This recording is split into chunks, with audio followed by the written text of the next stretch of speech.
this edition of Next. This is a new series where we bring together rising change makers to talk about issues at the center of the conversation.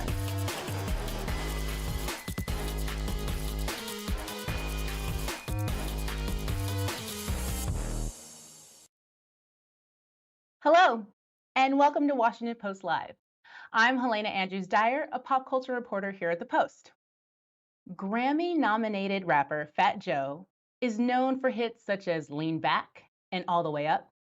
He joins us today to talk about his new memoir, The Book of Jose, and how he sees the next generation of hip hop.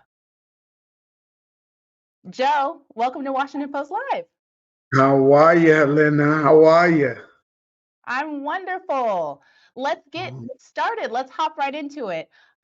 You've always rapped about your life, right? Your music has always had a tinge of autobiography to it, but a book is different, right? We're talking about 300 pages. Tell us about how digging deeper was for you. Was it hard? Very different. You know, when you rap, you use your imagination, you use your creativity. Uh, that's why guys like me and Meek Mill and Jay-Z signed a bill against using rap lyrics against artists because it's no different than somebody doing a movie or doing a play or whatever. So the rap portion is really exaggerated, many lies. And so when I wrote my book and my memoir, I didn't want to pass on or something happened to me and then I have somebody tell my story that wouldn't do it that justice. So that's the purpose for me writing this memoir, this book, and just keeping transparency and letting people know that they could go through anything in life, darkest periods in life, and they could still end up with a smile on their face. And so the music, but you don't know what's been going on behind the scenes, and that's why the Book of Jose is necessary. That's incredible. And you talked about a movie, right? You write in the book, life in the South Bronx could feel like a movie. And your life is actually being turned into a TV show for Showtime. Tell us about Mhm. what it was actually like growing up in the Bronx in the 1970s and how your childhood shaped who you are today. Well, I was very blessed to grow up in the Bronx. It's the birthplace of hip hop music. We had nothing. So I challenge people to Google pictures of the South Bronx in the 70s and early 80s. It looked like Ukraine. Don't ask me how it got there. Don't ask me why it was so bad, but the buildings were rubble. People actually, families, hardworking families lived in abandoned buildings. Uh, and it was so poor. But what we didn't have was love. We had a sense of community. If somebody tried something in the community, everybody would stand up for it. And we didn't know what we were missing. And so that diversity of the Bronx, that hustle, that entrepreneur, uh, made me who I am today. And if you ask me, what would Fat Joe now say to a little Joe? There's really nothing I could tell him because there were so many different things and pitfalls and um, obstacles I had to navigate through to get to where I'm at now that there's no way I could give advice to a young Joey. So you had to go through it, is what you're saying, to become who you are today. Yes, that's correct. Absolutely.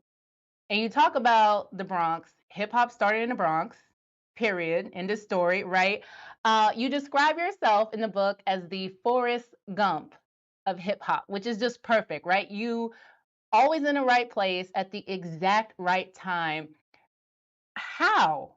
Tell us how you managed to be there, front row, at so many pivotal moments in hip hop history. Well, in the hood now we call it outside. It's like, yeah, I was outside.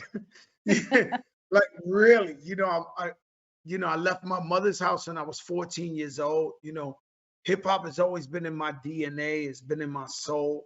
And so anything moving with hip hop, whether it was graffiti, whether it was breakdancing, whether it's just attending legendary jams and block parties.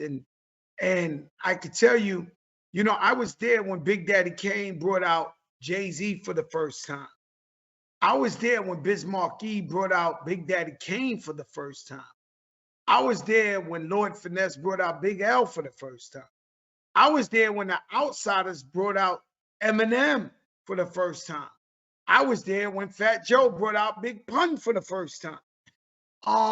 And so just being there as a fan was hip hop history. And so great times. You know, even now, you know, it's different, but even now we don't miss a Mary J concert. We don't miss a Mark Anthony concert. We don't, you know, I'm outgoing. I love to dance, you know, and get it in. I love that. Literally another alternative title for the memoir, I Was There, right? Because you were literally there. As a fan of hip hop, how did that affect your artistry? Because you started as a fan. Oh well, you know, I've done so many things that I can't believe. Like I had to pinch myself. Like, you know, my idols are KRS-One, LL Cool J, Heavy D. You know, I met all these guys and worked with these guys, and they're good friends of mine.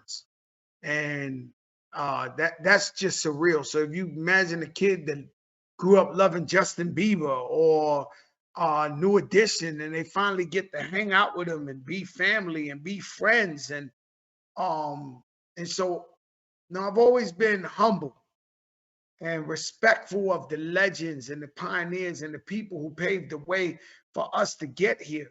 You know, hip hop is America's natural resource. It came from the ground up. People were so poor and go through so much oppression that they had to sing their way through the pain.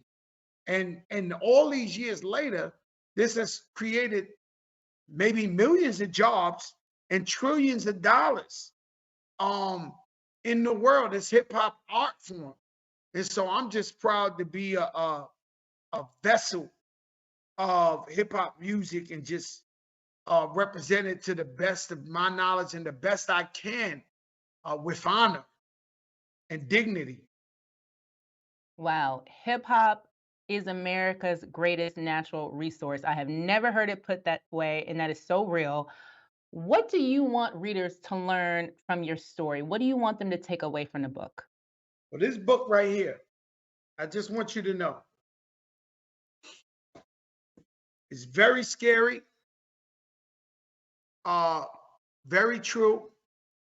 This book will get you through the darkest times. Now, I have to keep in mind, when I wrote this book, I was thinking of the white lady I see in first class reading the book on the metal thing. So I had to make it relatable to everybody. It's not just a hood book, but it's a book about going through your darkest times. You know, when I first got signed and I rushed home to tell my mother I was signed to a record contract, she told me she had cancer and there was only 1% chance she would win. You know, I'm only 19. My son was born autistic. His mother wanted to give him up for adoption. If it wasn't for my mother and father uh, helping me raise him, I would never have a career. You would have never heard of Fat Joe. Um, my sister went to have birth and they gave her an epidural, which numbs you from the waist down for the pain, but it went from the waist up. She became brain dead. Uh, we went to the adult care facility 8 months every single day. My mother and father was in there. I was up in there. And she finally passed away. The baby passed away. Meanwhile, I'm performing in the MTV Awards, the BET Awards, the Billboard Awards, and doing Lean Back and doing. And so it was very important for people to understand that it was much more than me just making hit records. I wanted you to know my journey and all the stuff that was going on behind the scenes that were really, really challenging. And so I think when one reads this book, uh, you'll learn to weave through adversity and never let that predict your future. Because if I would have let them talk me out of my greatness, I wouldn't be here to this day. Wow. So you are not necessarily what you've been through, right? And the fact that you're shining a light and you're so positive now after having gone through so much. That's what you want to show readers, and that's the journey that folks don't know about, right? That's Absolutely. amazing. Who would think Let's a kid from the projects? I'm sorry to cut you off, but who would think? I know. just took a moment. Who would think a kid from the South Bronx in the projects would end up invited to the White House? Mm. And that was one of my biggest because you can buy anything. You can get rich and buy anything. You can't buy your way into the White House. And shout out Power to the Patients, an organization I'm very fond of. Uh that bring out the transparency. You know, a lot of people are losing their jobs, losing their families, losing their homes. Once you go through money issues, that crumbles everything. And so Power to the Patients took me to the White House, and it's all about transparency, you knowing the prices of what they're charging you in the hospital. Somebody could charge you $300 for a procedure and charge the next person $3,000 for the same procedure. So it's very dear to my heart. And just fighting through this, I never thought I would get to the White House. And that brings me to my next question because it's about politics and policy. In the Mhm. current state of hip hop, you mentioned it earlier, you support New York's Rap Music on Trial bill, which passed the Mhm. state Senate last May. The law would limit the admissibility of music as in a criminal trial, right? You can't use someone's rap lyrics against them. Why was it important for you to get involved in that issue? This is terrible and very dangerous. If we grabbed 10 young kids, male, female, whatever, and got them to rap outside of high school, junior high school, they would rap about having Bentleys, having a mansion, having jewelry, they're this, they're that, they're that. We know they're lying, but there's nothing wrong with imagining and being creative. Now, if we know 10 rappers in a row are gonna rap and gonna lie and exaggerate about their truth, how if they get locked up, we use those same lyrics against them as reality? And so the prosecutors know they're doing the wrong thing, but they want to win. And so this is a terrible and dangerous uh use of the law that it's incredible. Imagine you writing a song that's like a movie, and somehow you're in the wrong place at the wrong time, and they're using these lyrics against you like you robbed the bodega, you killed the man, when it's absolutely not true. And so, me as an elder statesman of hip hop, I gotta speak up. I gotta talk up for the youth. And those who support the bill, they argue that the practice disproportionately affects Black and Brown people, Black and Brown men. Do you think hip hop is Well, held I to a mean, hip different hop is standard? black and brown. Right. Creatively, hip hop is other than a few, like we got Logic, we got Eminem, we got a couple of brothers that's white that we support and we love. And shout out to Eminem, congratulations on the Hall of Fame. That's my brother.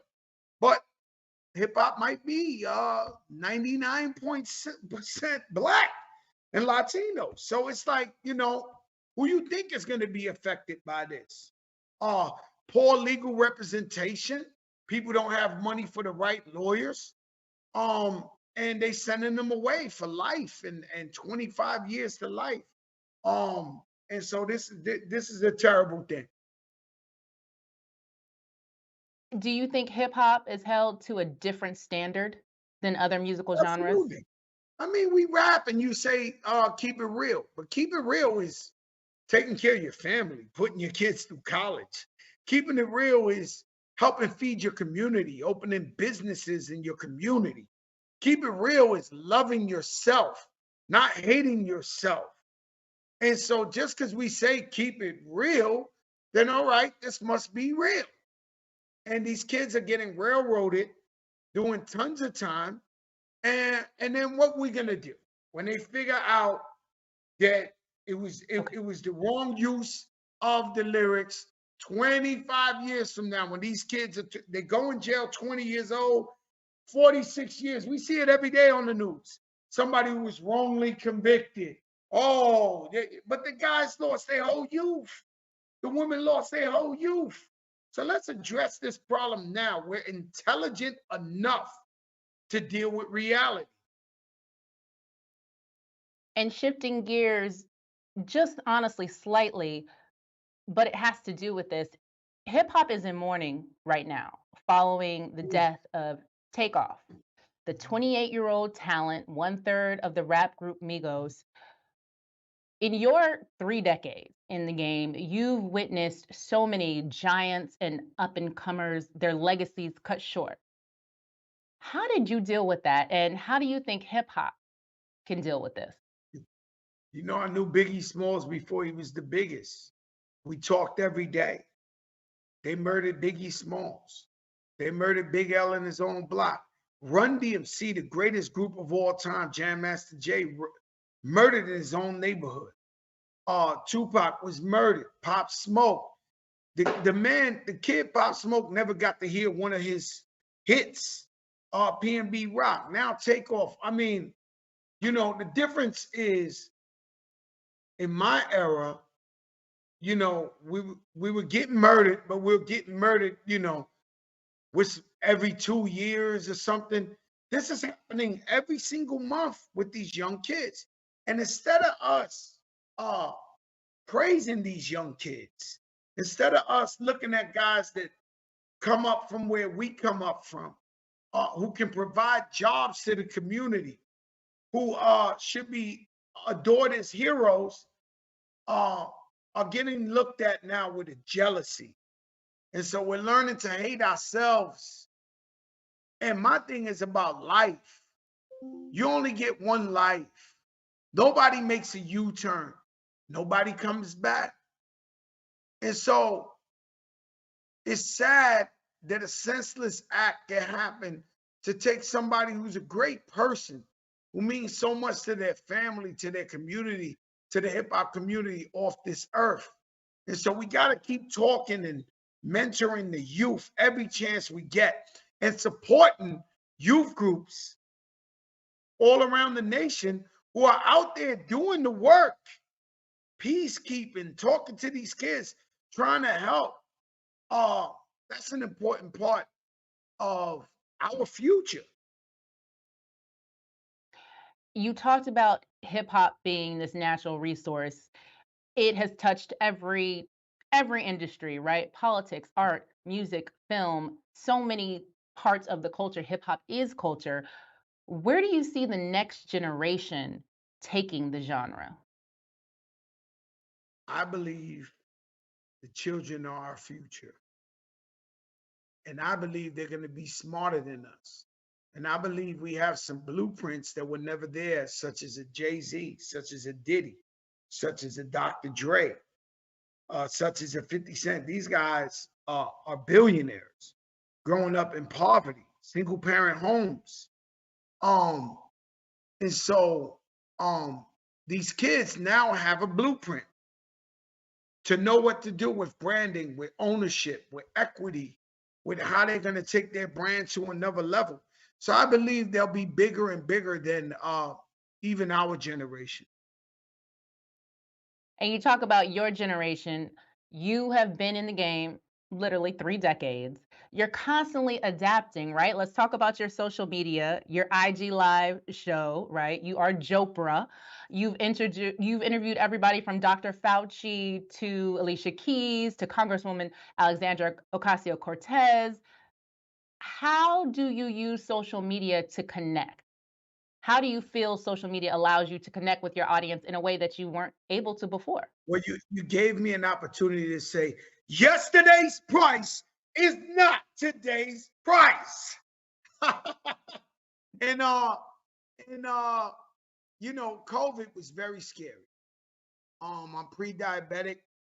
I was watching the news, a bunch of diabetics was dying. I really stood home for a year and 4 months. Other than going to the supermarket, we never left our home. And so one day my daughter tells me, she was 14 at the time, she said, Dad, why don't you go live? And this is when everybody was stuck in the house.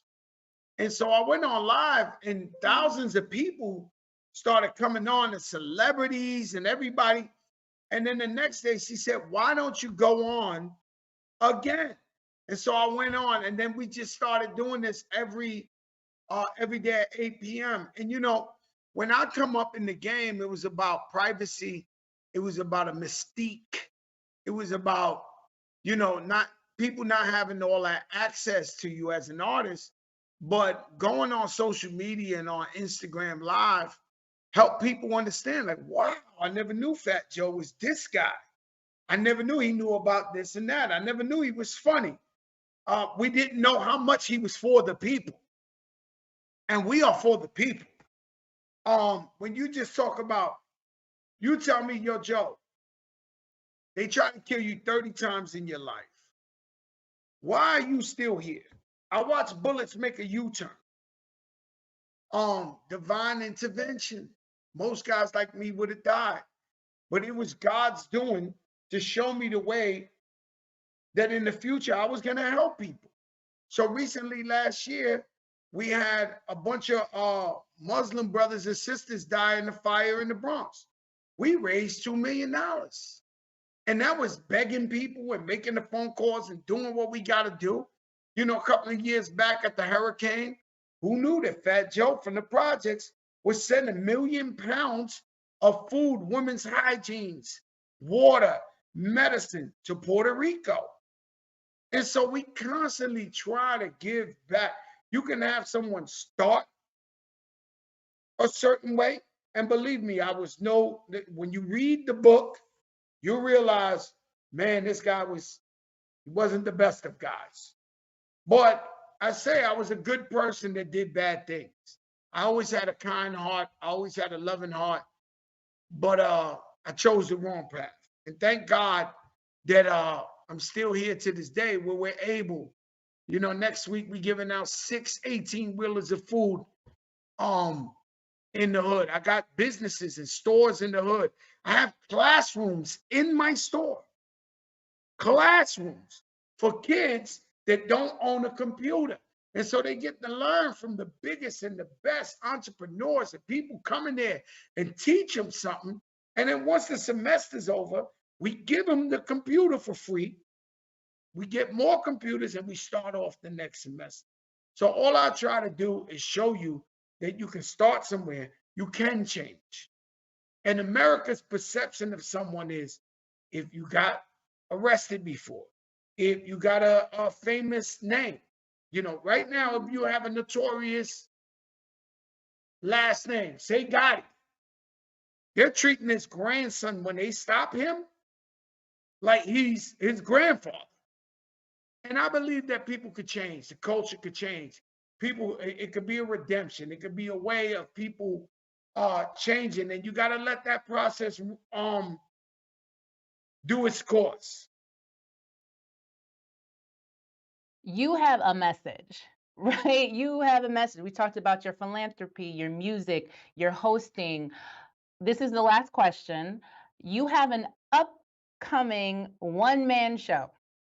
Last question. Tell the audience what they can expect from that show. Boy, oh boy, that's a must-see.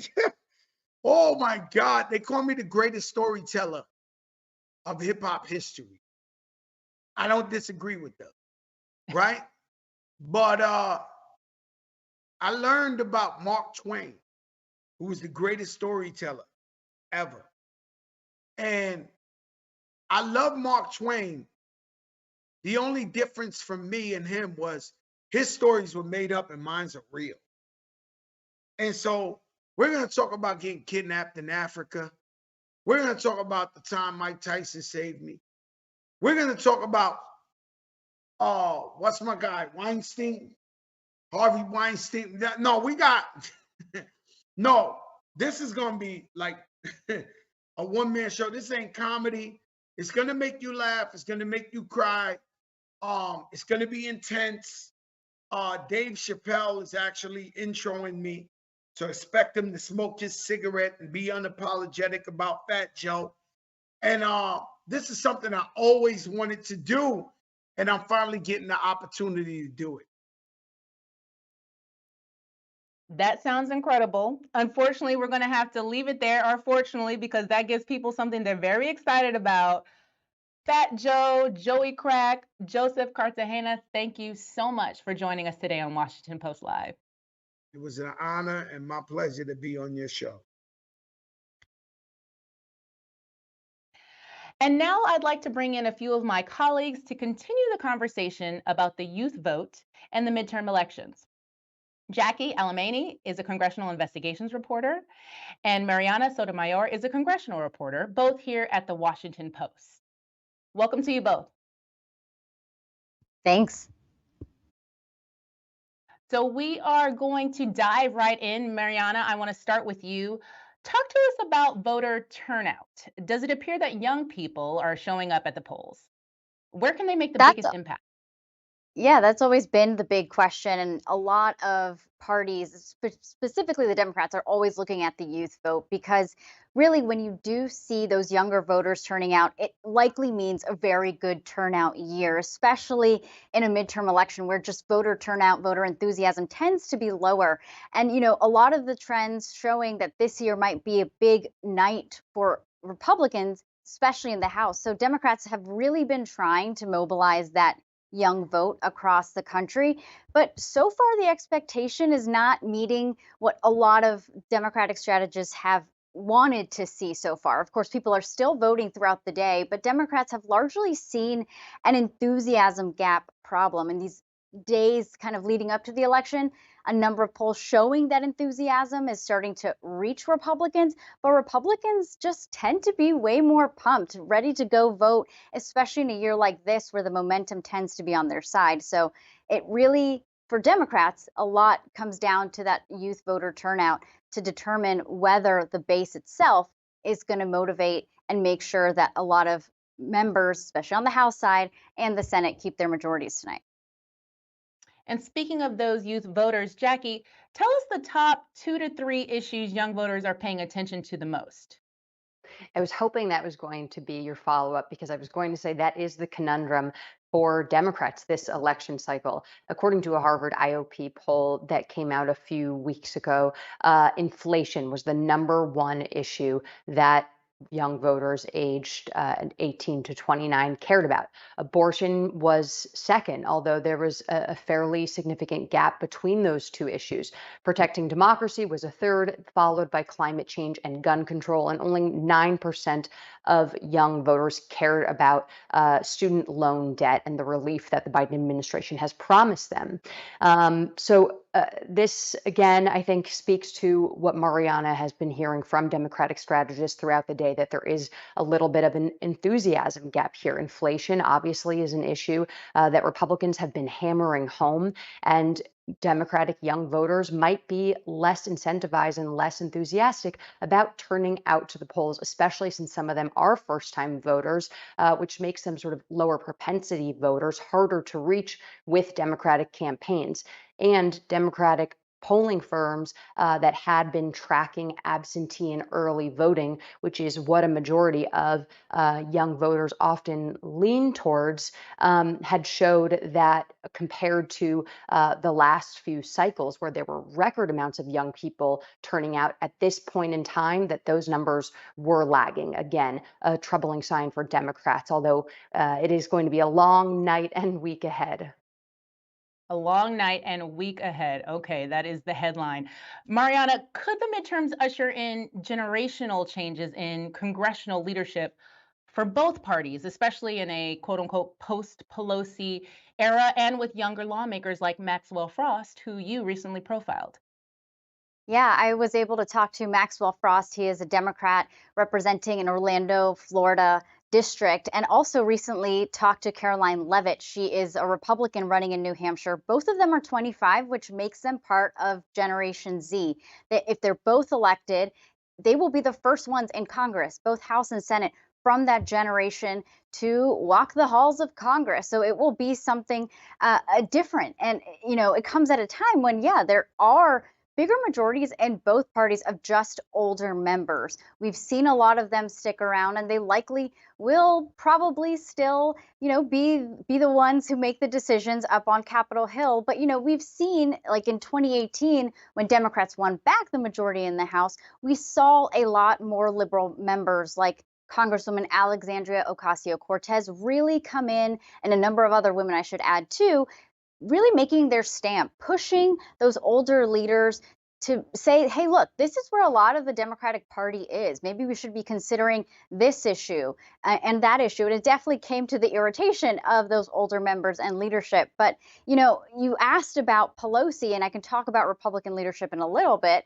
but it really is a question whether she sticks around after this midterm election. In 2020, she basically promised her caucus that for her to be elected speaker to get those votes, she would step down after this congressional term. But she hasn't made that promise publicly since. So we'll all be watching that. And if that is the case, a number of members I've been talking to since last year have been saying that they are ready for a new generation of leadership.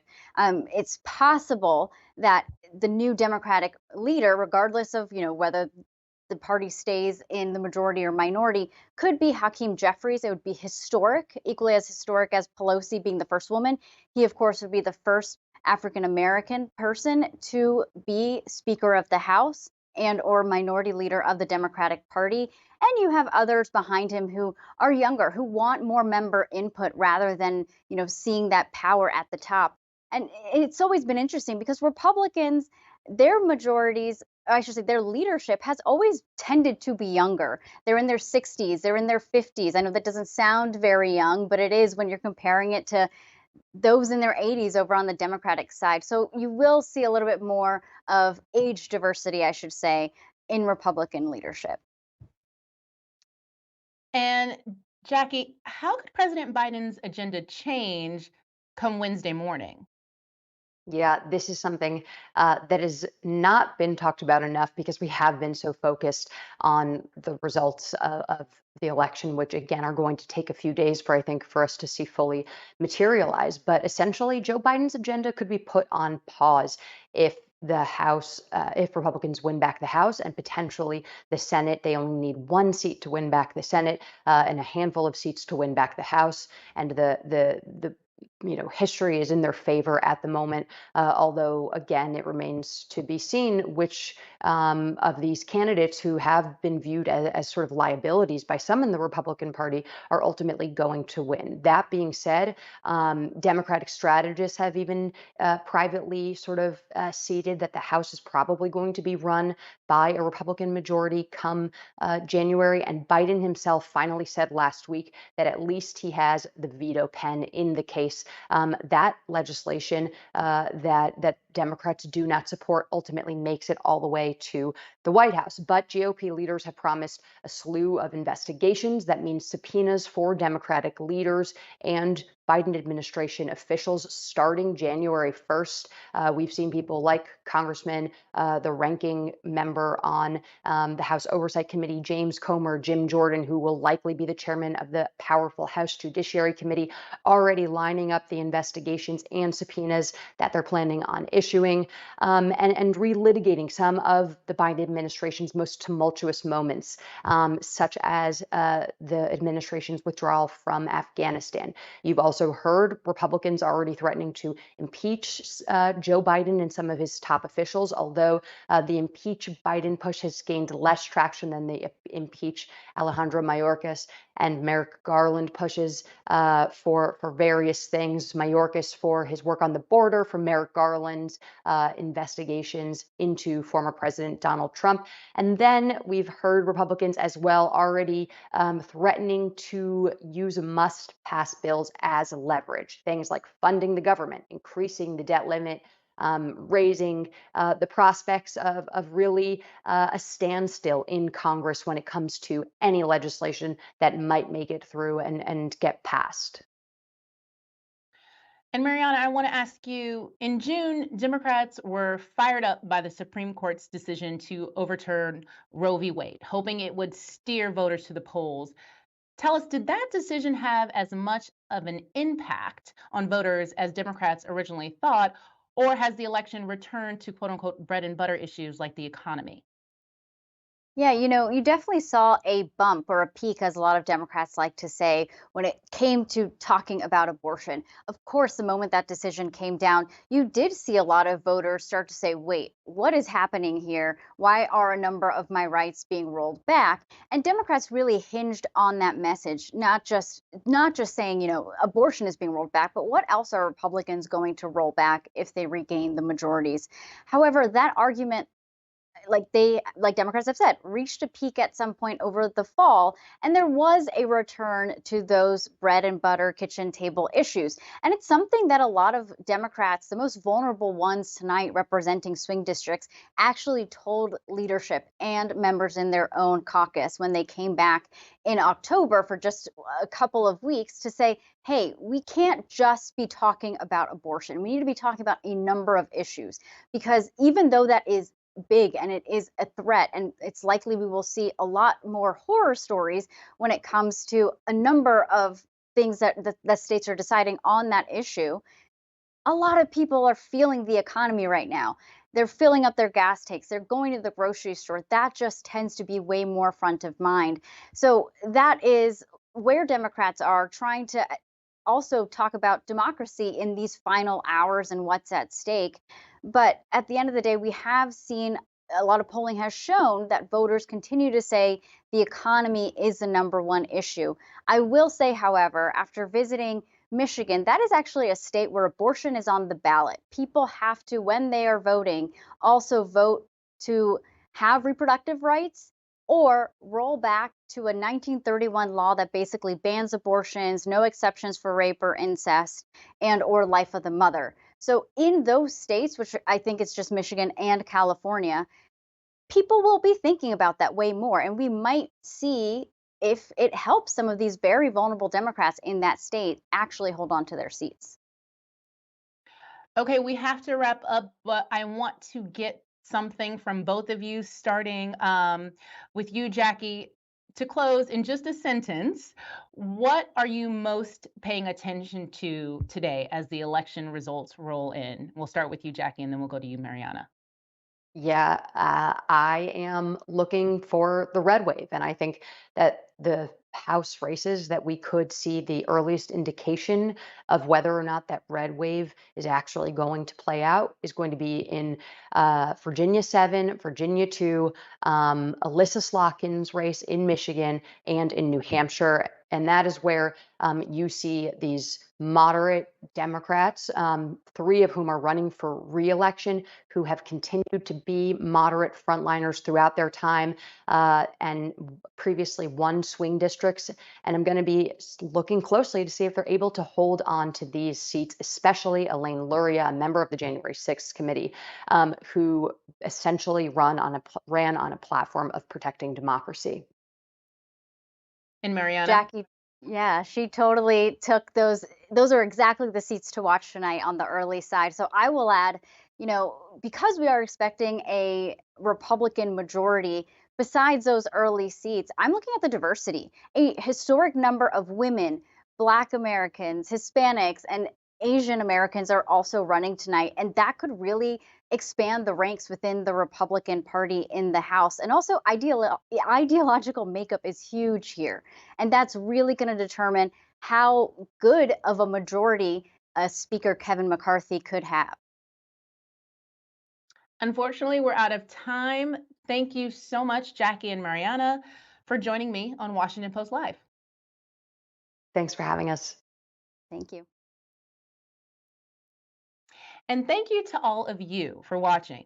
To check out what interviews we have coming up, please head to WashingtonPostLive.com to register and find more information about our upcoming programs. I'm Helena Andrews-Dyer, and thank you for joining us on Washington Post Live.